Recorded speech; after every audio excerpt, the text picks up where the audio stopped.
What's up, YouTube? For today's video, we have a Arctibax sweep. Arctibax is a pretty cool second stage Pokemon. Alejandro, this one is for you, man. Now, the challenge today was for me to use this Pokemon, but I had to make it a special attacker. So with only 45 base special attack, it was hitting like a wet paper bag. So I had to come up with a cool strategy, pardon the pun there, to get this Pokemon to work. Now I did come up with one, but it took me many months to actually pull this off. So I really hope you enjoy this and see the effort that was put into this. I got a funny video for you today. Alright, the battle is against Alexander, and we have got a Frostlass lead. Now my first Pokemon here is going to be Manaphy. Manaphy is going to help by using Tail Glow and passing a couple of special attack boosts onto the next Pokemon. Now, typically with baby Pokemon in middle stages, I do give them a bit of stat support, so it was needed. If it was a physical attacking one, I definitely wouldn't have needed to do this, but I needed all the support I could get. So we're going to Baton Pass into Ninetales here, and Ninetales is going to get those special attack boosts. Now, this is a Veil set, obviously, with Snow Warning, because I wasn't using Thermal Exchange as an ability. I wanted to make use of the Ice Body. So this had a couple of ways of passing some cool stats onto it, and that was my best bet here. The problem was this Frostlass was using Destiny Bond, and I wasn't sure what item it actually had, so I had to be very careful.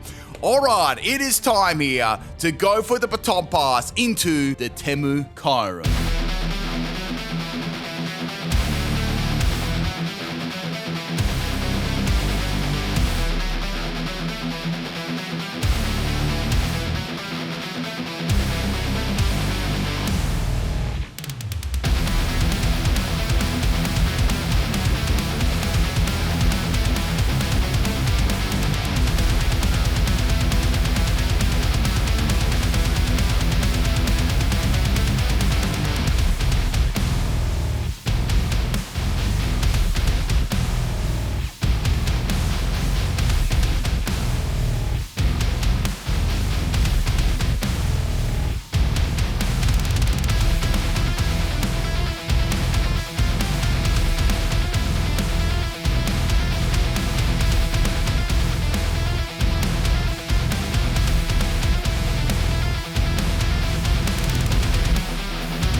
Alright, well, we're just going to forget that first battle ever happened, okay? So, everything just went wrong, you know, that from the Frostlass spamming Destiny Bond to them actually having a Focus Sash, why using that move in full health, and then the Cursed Body, and then the Special Defense drops, and then the Alola Mutt coming in with Shadow Snake. It was a disaster, but that's how it goes sometimes. This battle here is against Zayus, I don't know how to say that name, and we have a Gliscor lead, but thankfully Manaphy is going to be a pretty good matchup for that.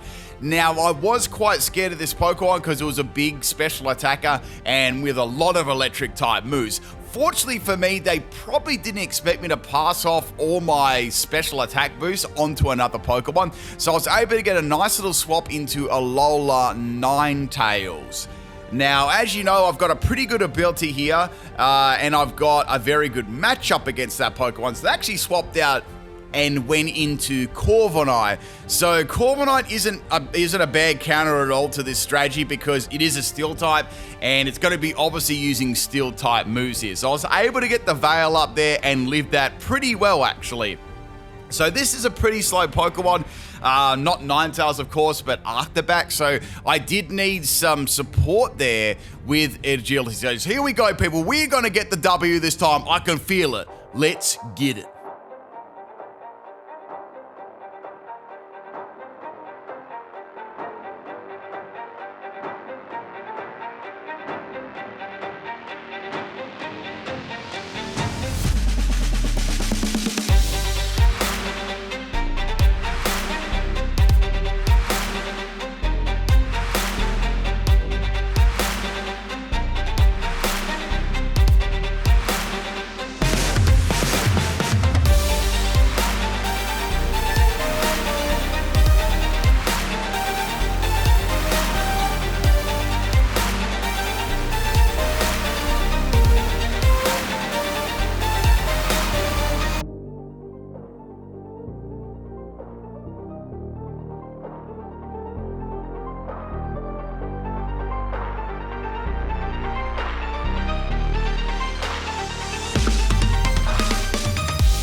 All right, I hope you enjoyed that one, people. That was absolutely awesome.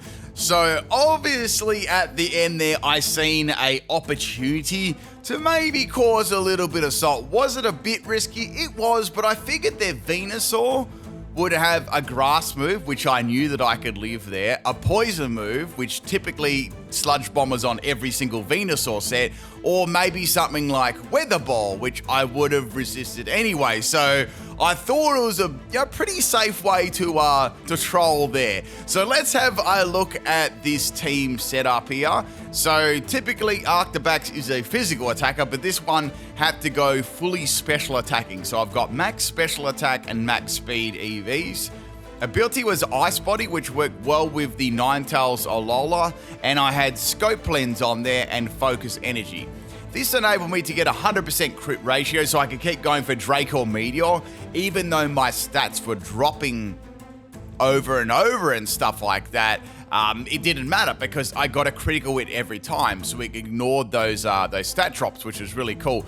Blizzard was good because that was 100% accurate in the snow, but the problem was, as you've seen, the snow doesn't always stay up for that whole time, or someone can bring another weather Pokemon, exactly like that battle there, and kind of spoil it.